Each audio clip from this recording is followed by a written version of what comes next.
Going live and going live. Hello, everybody. Hello, everybody, and welcome to another episode of Comic Shop Talk Live. Brought to you by Black Cat Comics in Rockin' Milpitas, your one-stop shop for all things superhero. Shop online at black-cat-comics.com. We keep you connected to the comic book community. I'm Mark. I'm Francie. And today's show is going to be tons of fun, as always. Going to talk some new comics. Going to talk a little what's going on in the shop. Going to talk about everything in the world of comics. Always like to start the show with a little comic shop news. Comic shop news. The industry is coming back to life. Comics lives. Not just here in your friendly neighborhood, your favorite feline-themed friendly neighborhood comic book store, but also extracurricularly, San Jose Comic-Con is coming, and we're very excited about that. Brand new show, the introductory, what would you say? I don't know. First time show. It is, let me get the inaugural. Thank you. That's the word I was looking for. I am a writer. San Jose Con, August 29th at the Holiday Inn, 1350 North 1st Street. San Jose Con, put on by the world-renowned Steve Wyatt, a good buddy of Black Cat Comics in Rockin' Milpitas. You may have seen him on the show, actually. Some of these might be his books. Some of these might be his books. He was one of our special guests a while back. He's a Bay Area convention legend, and everyone knows and loves Steve. So support your local show. Get out there and be part of the comic book community. Grab some awesome old books, some cool collectibles, all that good stuff. Really, really great to see shows coming back. Really, really great to have a brand new local show. Very excited about that. We're going to have a table, right? What do you think? I would assume so, yes. It's a Sunday. It's a one-day show, a one-day in and out. So, yeah, we'll set up, say hi, dole out some copies of Black Cat Chronicles, and have some fun. So like I say, get out, score some great books, support your comic book community, come by, say hi to your favorite internet celebrities, Mark and Francie. A good time will be had by all. That'll be fun. Don't have too much else in the way of comic shop news. Loki starts next week. Yes. More Disney Plus fun. Yes. Somebody told me today there's still a holdout on this Disney Plus thing. I don't get it. Sign up for Disney Plus. Sign up for Disney Plus. I don't need to eat. Just hook me up to Disney Plus. When Loki starts, you'll already be 2 shows behind. Yeah. You got to get going on that. That is a good one. Marvel announced a new Hulk title that's going to be coming out, but I'm saving a little bit of that because a little more about the Hulk to talk about later. Yes. So this is an interactive program. We want to hear from you if you have comic shop news. If you've got things that are going on in your world of comics, let us know. We want to know what you're reading, what's at the top of your stack this week. What did you like last week? What are you looking forward to next week? As I say, this is the comic book community, so we want to hear from you. I have some more local news. Yes. So Liam Sharp, again, another friend of Black Cat Comics. He wrote a nice little blurb for us in the back of Black Cat Chronicles #1. Local guy, obviously world-renowned, famous artist, extraordinarily talented. He's only got a couple days left, I think, on his Kickstarter. So he's got a art of Liam Sharp, and he already hit his goal within the first hour. He's over $100,000. So if you love art, if you're a fan of comic art, you best go check that out on Kickstarter. Check it out, Liam Sharp. I don't know the name of the Kickstarter, but if you search like art of Liam Sharp, you should be able to find it. So kudos to our buddy. I think we lost him. He's welcome back. He's also one of the guests at San Jose Con to bring that full circle. So yes, I was hoping to get him here in the store. So yes, go to find Liam Sharp on Kickstarter, support his project because he's one of the best artists working today. And he's also super cool. So support that Kickstarter and then get out to the show and say, hey, I supported your Kickstarter, because that's always fun. Yeah. So on to this week's new comics. What's at the top of your stack? Well, I am enthralled and enamored by this new DC horror imprint that came out of nowhere. I don't know what's going on with DC, but I love it. So this is a retelling of The Conjuring. Hi, Julie. Can't wait for the next issue. But oh yeah, we should talk about that. Our update on Black Cat Chronicles, issue number 2. Okay, but oh yes. Okay, so put a pin on that, Julie. And I'll she says she wants to find out if you're reading the new comic, The Conjuring, and there it is in your hand. There it is, right here. Yes, is a short answer. So this has 2 stories in it. I want to say 3 because there's 3 little things on the front, but one of them is by comic book writer extraordinaire Scott Snyder. Hello, Scott Snyder did a little story in here. So yes, I'm reading this. I haven't finished it because it's been a busy kind of a week, but the art's amazing and super creepy. And the second page, you get the second page, you're like, oh, so this is not for the squeamish. This is not for those that are, I'll say animal lovers even. No spoilers there.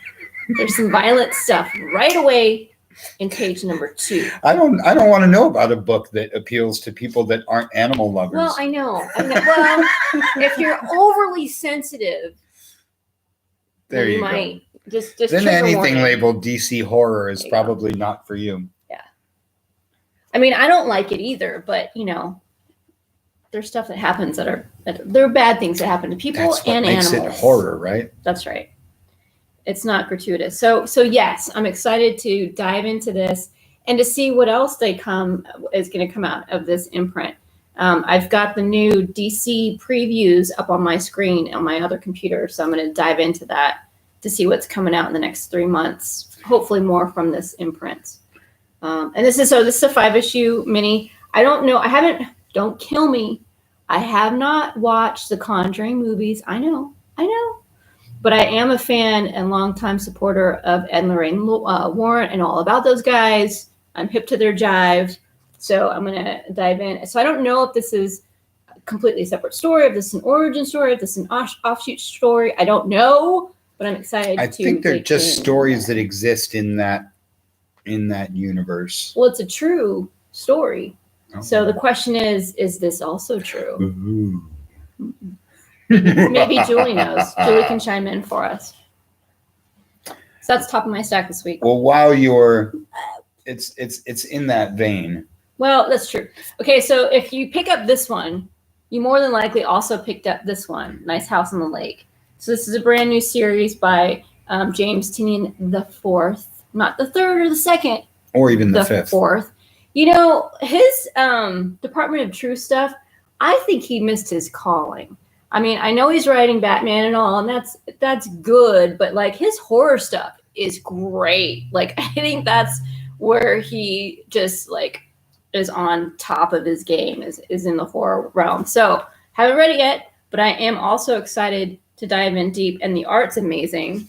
Yeah, it was. The art looked really fun. Nice, good colors that pop. I don't know why that book is Black Label and the other one is DC Horror. Someone will need to explain to me why a new imprint, why that isn't DC Horror, why that isn't Black Label. You're going to make me get onto my platform and complain. Here I go. Ready? Yes. Here it comes. Okay. So when they announced that they were shutting down DC Vertigo, I was heartbroken, upset, didn't get it, didn't understand. The reasoning and the rationale is we've got too many imprints. We want to just consolidate. We've got DC Comics. We've got DC Ink for kids. And we've got something else that I can't remember. Okay. All right. I get it. 2 minutes later, they announced Joe Hill and Hill House Comics. And then they announced Black Label Comics. And now they've got DC Horror and Black Label, which to me, DC Vertigo.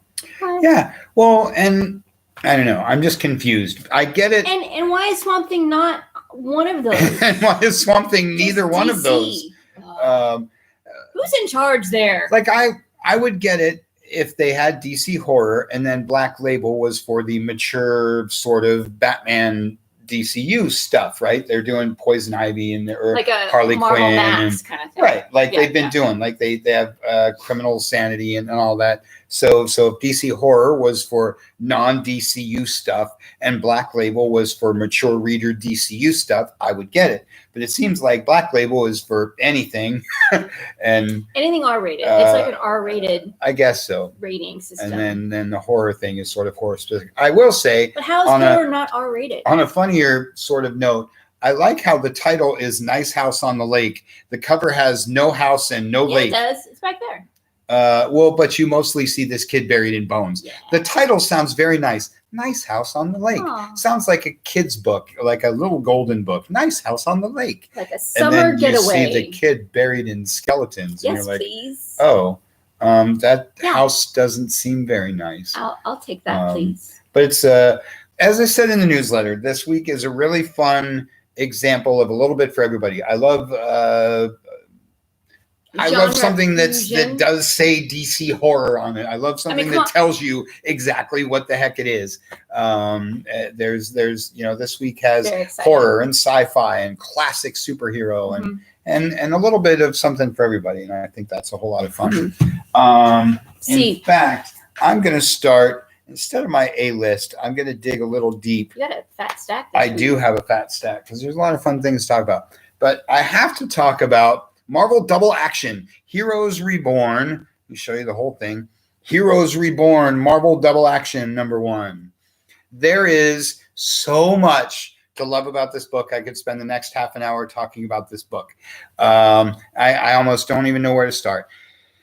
Heroes Reborn is the latest Marvel event. The premise is that the Avengers never existed, and so what does the Marvel universe look like in the absence of all the heroes that you know?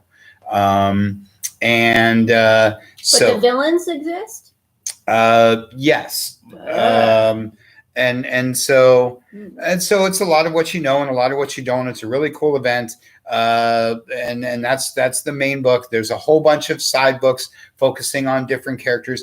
I love stuff like this because I always like to see alternate versions of my favorite heroes, alternate versions of timelines we all know and love. It is happening in the Marvel Universe. This will have a resolution.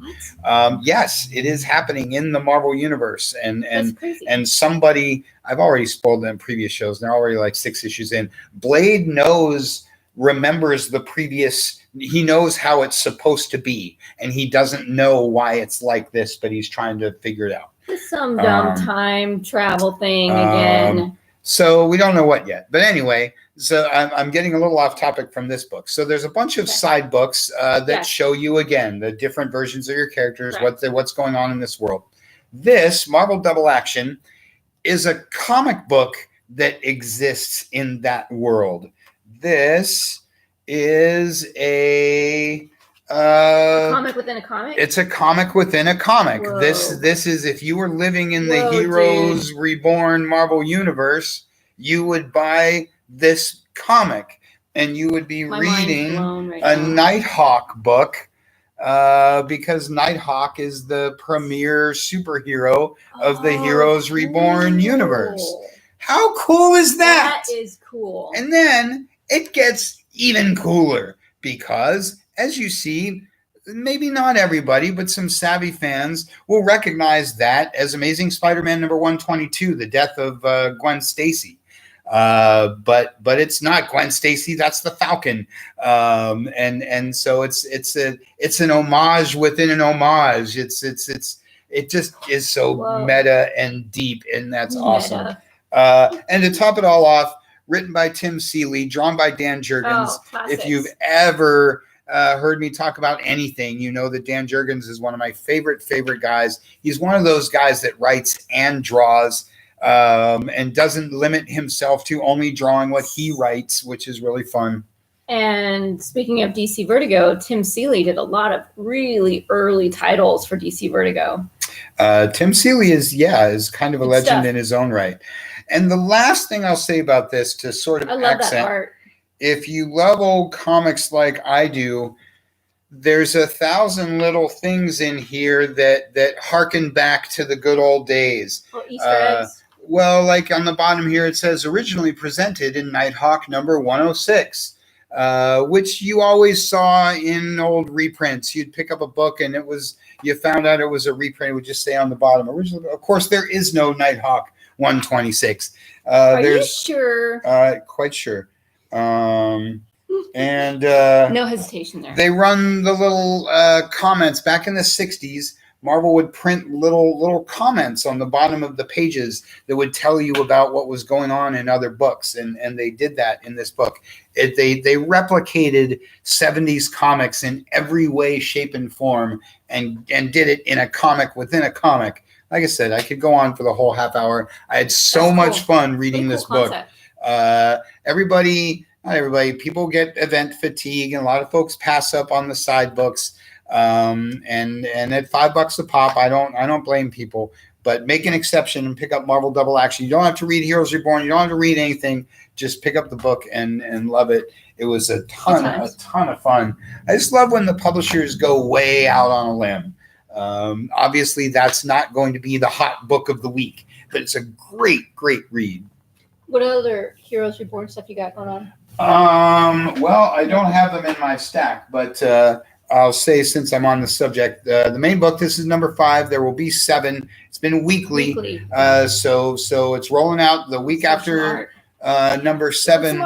We'll get Heroes Return number 1. Oh, that might be a spoiler. At this point, it's probably all spoiler. And then the other one this week was American Knights. This one's Heroes Reborn. Oh, that is cool. It's very Gotham-esque for us Batman fans. Nighthawk, not Moon Knight, is Marvel's Batman. The other side book was American Knights, which again harkens back to Marvel Knights. If you were a fan in the late 90s, early 2000s, you loved Marvel Knights. I personally feel like the concept of Marvel Knights really reinvented modern comics in a lot of ways that it doesn't get credit for. It's a very clear shift where Marvel goes from being an all ages publisher to a PG-13 publisher. It's almost like the black label stuff in the regular MCU. Kinda, and like I say, I don't talk a lot about Joe Quesada for a lot of reasons, but that's one of the big changes that Quesada made that really lasted. And anyway, this title, like I say, flashes back to a little of that. You see the Heroes Reborn version of Daredevil and Nick Fury and all that good stuff. That stuff was great. Marvel Max was a little too gratuitous, yes. But Marvel Knights was clever and intellectual and adult-based. Yes, I agree with both of those things. Marvel Max was a little forced, but Marvel Knights... we'll just put Garth Ennis in there. We don't know where to put him. We'll just put Garth Ennis in there. I did love the Punisher thing because that's how Punisher needs to be. You can't do Punisher in a PG-13 thing and have it be believable. That is true. But Marvel Knights was really cool. Conversely, I felt like Daredevil was finally what Daredevil should have been. Daredevil needed to be grittier and darker than Marvel usually did in their books, and now it is. So great stuff. Yeah, so check out Heroes Reborn. Pick up the first issue. If you love it, read all the rest of the stuff. So, Julie, are you reading Swamp Thing or Nice House on the Lake? I love that cover. So yeah, Swamp Thing's been pretty good. The art's been amazing. The story's been pretty stellar, and I've been enjoying it. Some old classics, villains popping up, reimagined in a whole new universe. And no spoilers because she was on the cover, I think, of issue 3. But yeah, Poison Ivy has joined in on the fun. And just to show you just the incredible detail and art. That totally caught my Swamp eye. Thing. I mean, it's unbelievable.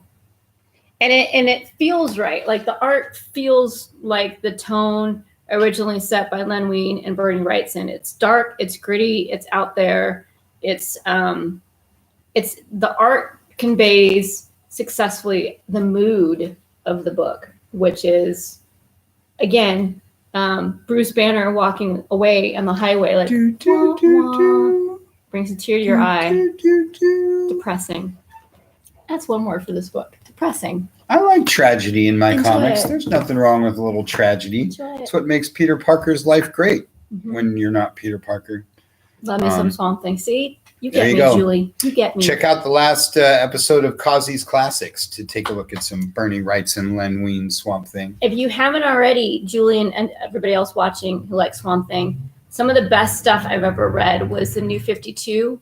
Jeff Lemire, his run of Animal Man, and I can't remember, it might have been Scott Snyder that did Swamp Thing at the time. And they kind of converged into the red, into the green. Oh, it was so good. So if you like Swamp Thing and you haven't read it yet, pick that up and you will, just like the first 2 volumes, and it gets a little wonky after that. But you will not be disappointed. Animal Man, Volume 1 and 2, New 52, Swamp Thing, Volume 1 and 2 from the New 52. And I always chime in on that and say, pick up the first 2 volumes of any New 52 book. So good. DC, frankly, really knocked it out of the park with the introduction of all of that. And as she said, unfortunately, frankly, most of the titles drop off in around the 4th volume, but you'll love the first 2 volumes of just about anything that you pick up. Aquaman, Catwoman. Aquaman was so Aquaman good. that was some of the Judd best Winnick's Aquaman I'd read in a long time. That Catwoman, on and on. The launch of New 52 was Aquaman. A ton of fun. And I challenge Judd New Winnick's 52 critics on that point. Like I say, I'll give you that Volume 5 might not be its best, but all the Volume 1s were really, really good. Excellent. And then let us know what you think later, Julie, after you've read it. Good times. I am going on a Spider-Man rant. Here we go. The Amazing Spider-Man that you've heard me ranting about for quite some time. I'm loving this title, giving a little emphasis this week because this is your jump-in point. What's it say when it's not backwards? The Chameleon Conspiracy, Part 1. A little like the other book. I can talk about this through the whole show. And while she handles the phone call, maybe I'll do that.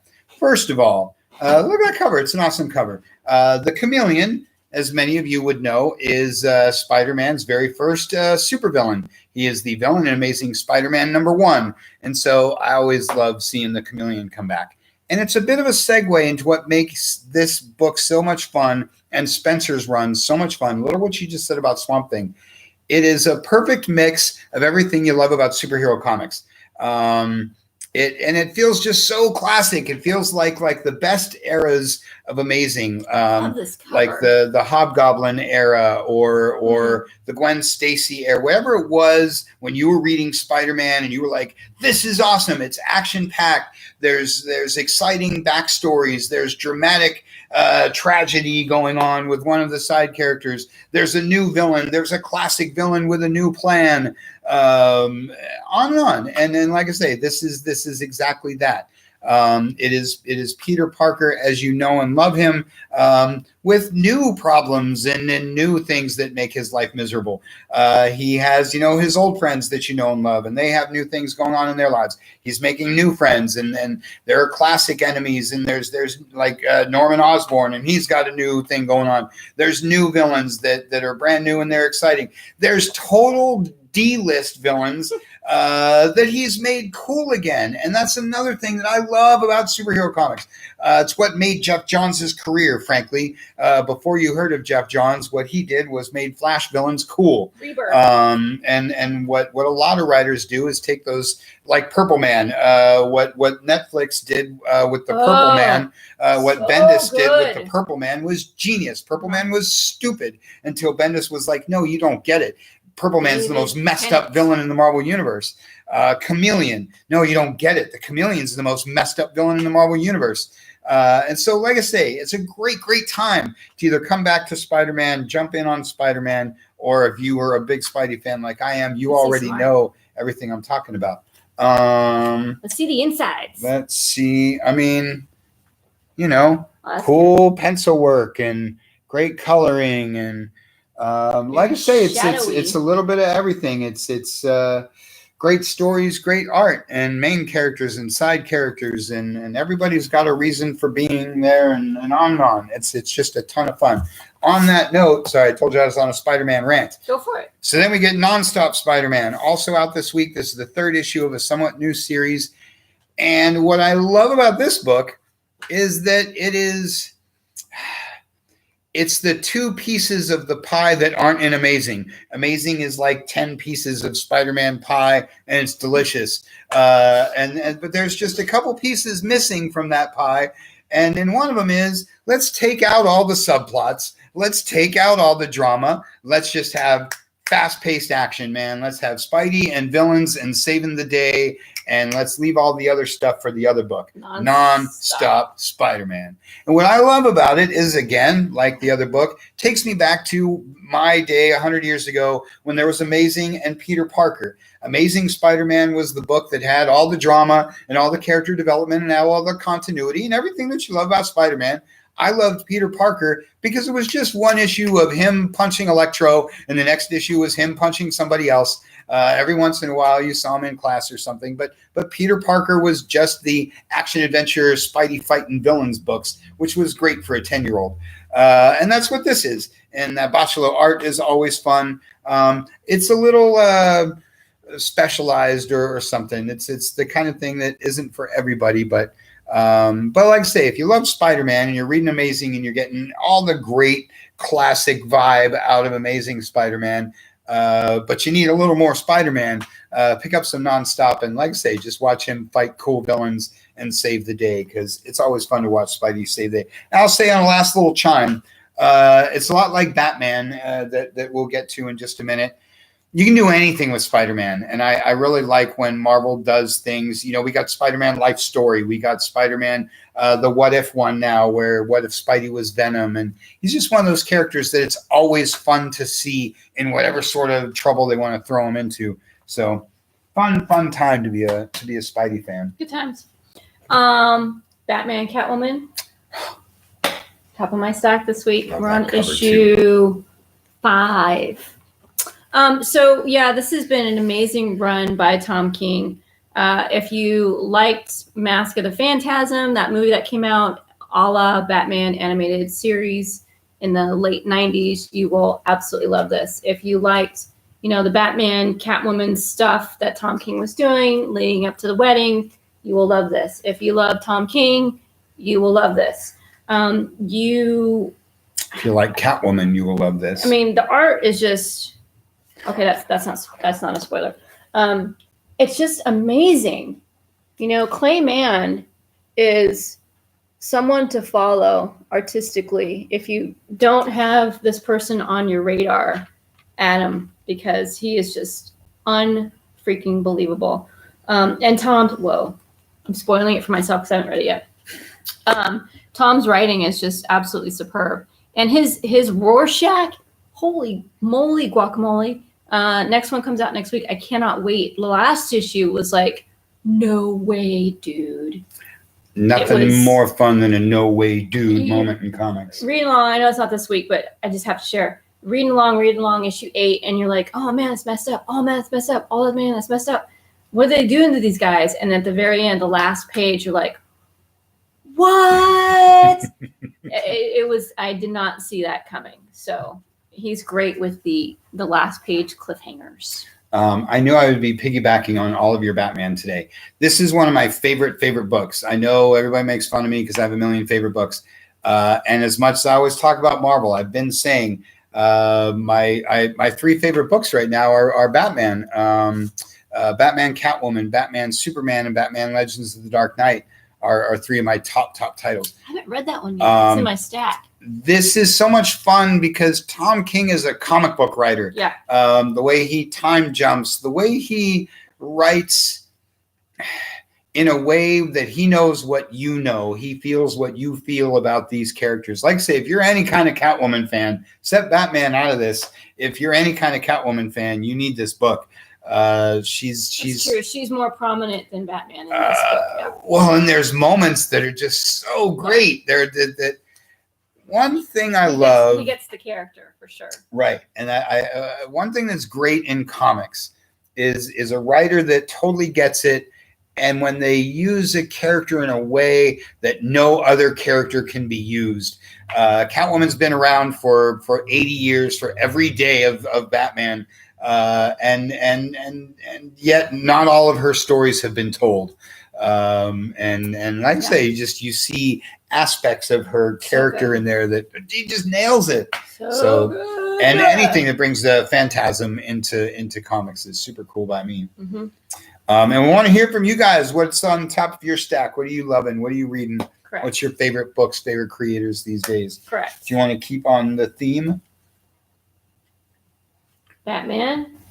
Season 2, the animated series continues. So for those of you that don't know or fans of the animated series from, again, the late 90s, early 90s? Early 90s. Oh, man, I'm old. You can see by the gray, I'm old.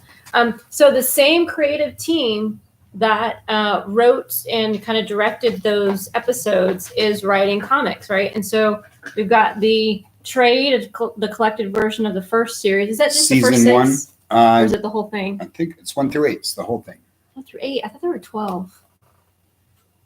Anywho, the first 8, which might be a complete story. And so these are brand new stories, but they take place in that same universe that you know and love. So the art's the same. So this one's written by Alan Burnett. Most of them are written by Alan Burnett, and you'll remember seeing his name on the credits for a lot of the Batman animated series stuff.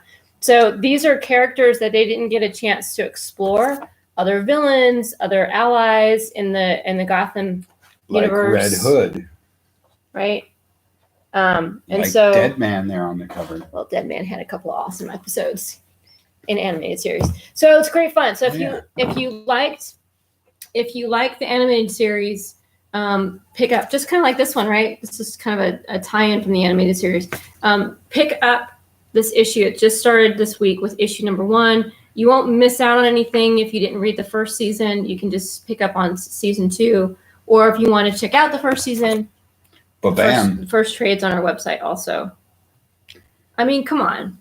Stuff's awesome. Who doesn't want to see more stories in the Batman animated series universe written by the Batman animated series people? And for a lot of us, I will say myself included, that's where we really started to fall in love with Batman and Gotham, was with that animated series. So if you want a little nostalgia, you want to go back to that feeling again, we've got comics for you. That's always a ton of fun. Mm-hmm. And as I mentioned with Spider-Man, I really love the range. You know, you can do Batman in mature reader. You can do Batman animated.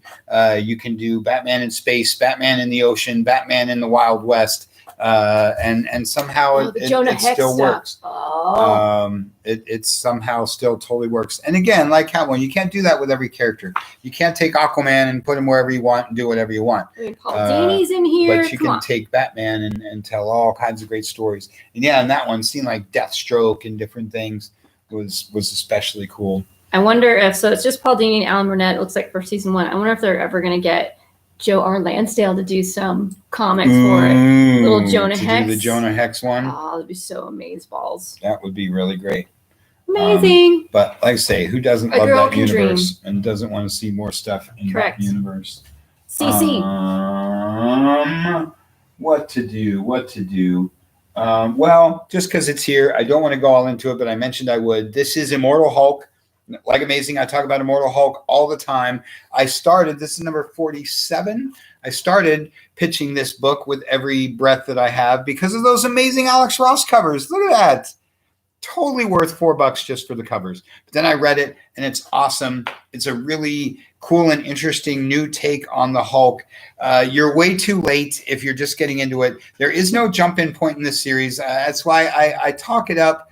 But I always tell folks to grab the trade paperback, to pick up the first volume trade. That's how you're gonna have to do it. The book's gonna end at number 50. That was the thing about the Hulk earlier. Marvel mentioned a new series from Cullen Bunn, I think, or Donny Cates. Either Cullen Bunn or Donny Cates. Both would be great. Either would be great. And because this book's gonna wrap up. Al Ewing's done the whole run. It's been absolutely brilliant and will be historical. I gotta say, people are gonna remember this like the Peter David run.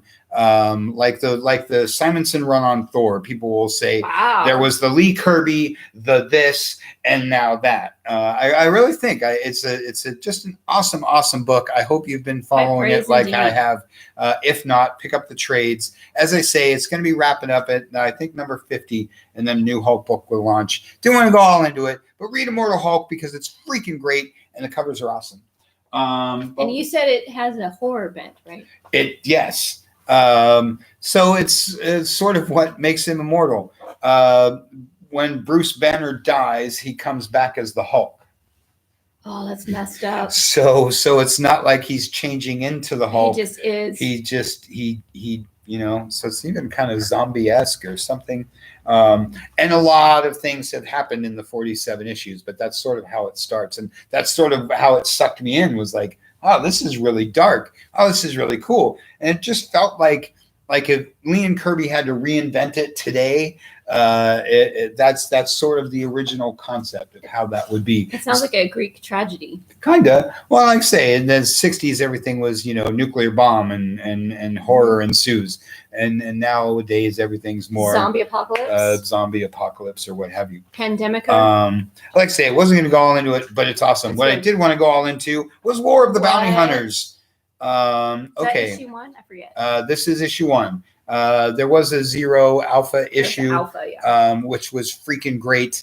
And then there's some prelude stuff going on in Star Wars and Dr. Aphra and all that. Yes. Keep going. I'll ask a question once you've done setting it up.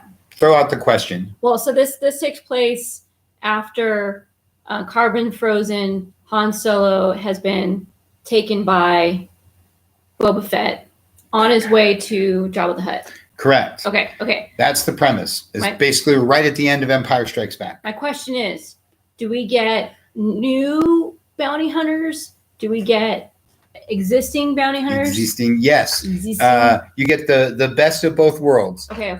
You get what has made Mandalorian so much fun for a lot of us Star Wars fans, that was awesome. which is seeing your action figure in a story, seeing your action figure get a voice and a personality. Guys like Zuckuss and Dengar, and you know what I'm talking about. You know Zuckuss. But yes, so you see those bounty hunters. You see new bounty hunters because it's War of the Bounty Hunters. So there's a lot. You got to bust out a few more. Are they all like Boba Fett's? Are they all? No, he's the only one. Yeah, he's the only. They're all. There's robots and there's aliens and there's anybody could be a bounty hunter. Okay. No, Boba Fett is not a Mandalorian. His father was a Mandalorian.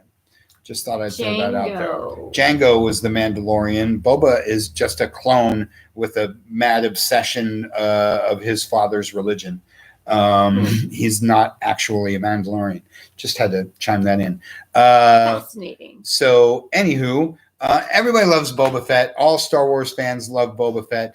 And I always say about the Marvel Star Wars stuff, if you're a science fiction fan, if you don't know or care anything about Star Wars, if you're a Star Trek fan, you'd probably like this stuff anyway. The art's really great. The stories are really great. If you are a Star Wars fan, you're going to love it 10 times over. Simply put, and this isn't too much of a spoiler because the internet's talking about it. It alludes to the movies, even like this one alludes to things that happened in Solo. Nice. So not just in the classic stuff, there's very much an awareness that everything you know about Star Wars has happened to all of these characters too. And that's really fun. Oh, that's great. I like it when they tie in stuff like that. And it's all part of the same universe. Right. And there's Boba doing his thing. McNiven did the art on the Alpha, and he's pretty hard to top. But that's some pretty great comic book art right there. The coloring makes me think it's all ages. Is it? Well, I mean, are we talking like 13 and up? Are we talking like? It's not. It's T. It's not even T plus. So it's somewhere in between. As all Star Wars stuff is. Yeah, it's sort of a, like a. Feels a little like PG. Cartoonish. Say Star Wars is supposed to be kind of kid stuff. That's true. But Bib Fortuna, all those guys. It's full of classic characters. Again, new Charles characters. Charles Sewell's been doing a lot of the Star Wars stuff. Sully or Sewell? I don't know. I say Sewell because I haven't met him and no one has corrected me. I mean, come on, look at that guy. Come on. Oh, I love you. I know. I like this exchange. I'll read this really quick. Imagine the process is very quick, but whether due to carbonite or something else, look at his face. It's clear at this moment the man was in extraordinary pain. Fun stuff. Bounty hunters are always the best part of Star Wars. So there's the main book, War of the Bounty Hunters. There was the Alpha. This is issue number 1. It's crossing over in all the other books, but like I say about most events, you don't have to read that other stuff. They aren't sequential. You don't have to read Dr. Aphra. You don't have to read whatever. But if you're liking it, And anyway, you should be, because the main book, Star Wars, is awesome. Darth Vader is one of the best books out there. Dr. Aphra is awesome. Bounty Hunter is awesome. High Republic is awesome, but it doesn't have anything to do with any of this. So War of the Bounty Hunters, go Star Wars. Woohoo! Not quite sci-fi, but paranormal. The last issue of Young Hellboy, Hidden Land. Oops, pardon me. Came out this week, and it's been super fun. It's just action adventure. It's not going to change your life, but it's just a fun, Elseworld type stuff of young Hellboy visiting Jurassic Park, basically. And they're stuck on this island. All kinds of great, like, prehistoric creatures show up that they need to battle. And it's just kind of like rock'em sock'em robots. That's just kind of action adventure. There's not a lot of dialogue. I'd like to say it would be good for young readers who like horror, but there's a lot of blood in it. So go tread cautiously there. If you've got young ones that would like horror, you might want to pick it up for yourself first to see. It's not, there's not like beheadings or anything, but there's a little blood. There's some violence. Kid gory. Yeah.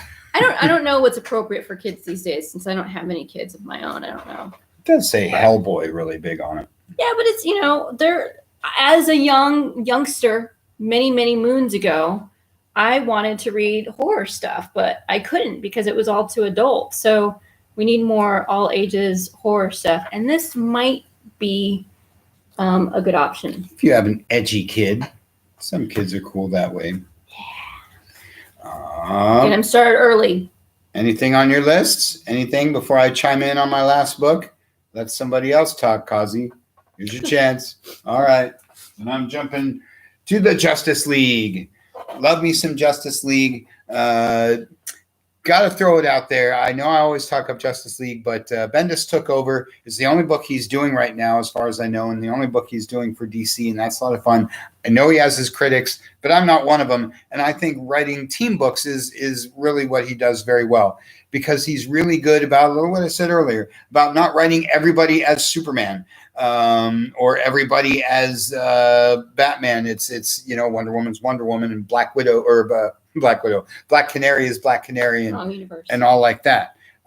What makes Justice League fun right now is a little what we've been talking about. He's doing a great job of the classic heroes, but mixing in some of the other heroes that you may not know about, classic villains and new villains. A little what Bendis does. He likes to accent the side characters. He likes to accent the background. He likes to make the book about all the things that you haven't been reading about in the previous 5 arcs. And I think that's really cool. And he's doing a good job with this.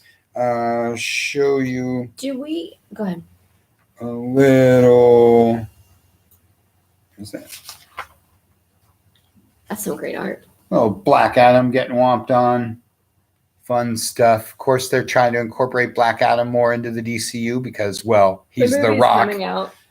But so fun time. It's just one of those books where if you could only buy one book, if times are what they are and you can only follow one title, you can follow Justice League and get all your characters in there, get a lot of continuity in there, Smart. A lot of action and adventure and whatever you like about superhero comics, all for $4. And when somebody like Bendis is writing it, you're going to get your money's worth. And it's got Justice League Dark backup stories. I want to mention real quick, one of the really fun things about DC books right now are backup stories. Yeah. It's what made me love DC back in the 1970s. I read all their backup features. Most people don't know Green Lantern has almost always been just a backup feature, almost never had his own book. Aquaman almost never had his own book. It was a backup feature for the longest time.